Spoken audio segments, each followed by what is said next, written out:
Dünyanın ən bahalı parfümlərini də istifadə eləsən, yetəri qədər qalıcı olmurdu ta ki bu video qarşına çıxana qədər. Bu dəfə parfümümüzü ən qalıcı hala salırıq. Yəni yanımızdan biri ötəndə belə buram-buram qoxunu hiss eləyəcək. Və bir çoxunun demədiyi şeyləri bugün sənə deyəcəm. Həqiqətən də parfüm aldığından əmin ol. Yəni mütləq EDP yazılsın. Belə olduğu halda ətir daha da qalıcı olur. Xahiş edirəm onu düzgün yerdə saxla. Yəni sərin yerdə qoru və maksimum günəş işığından uzaqda saxla. Pəncərə qırağı, hamam otağı. Parfümümüzü duşdan çıxan kimi dərhal istifadə etsək qalıcılığını artıra bilərik. Parfüm nəmli dəridə daha uzun müddət qala bilir. Nəmli olduğu qədər yağlı dəridə də qalır. Yəni içində parfüm olmayan bir nəmləndiricidən kömək ala bilərsiniz. Nəmləndiricini götürürük, nəbz olan hissələrimizdə istifadə edirik.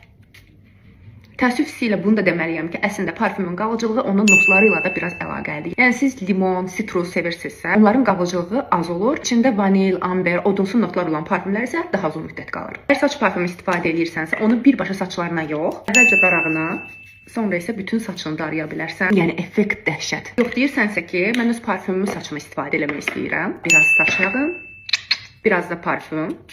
Əlində qarışdırıb daha sonra saçlarına çək ki, zədələnməsin. Mənim gözəllik sirlərim heç bitməz. Odur ki, videonu yaddaşa verib mən də izləməyi almaq unutma.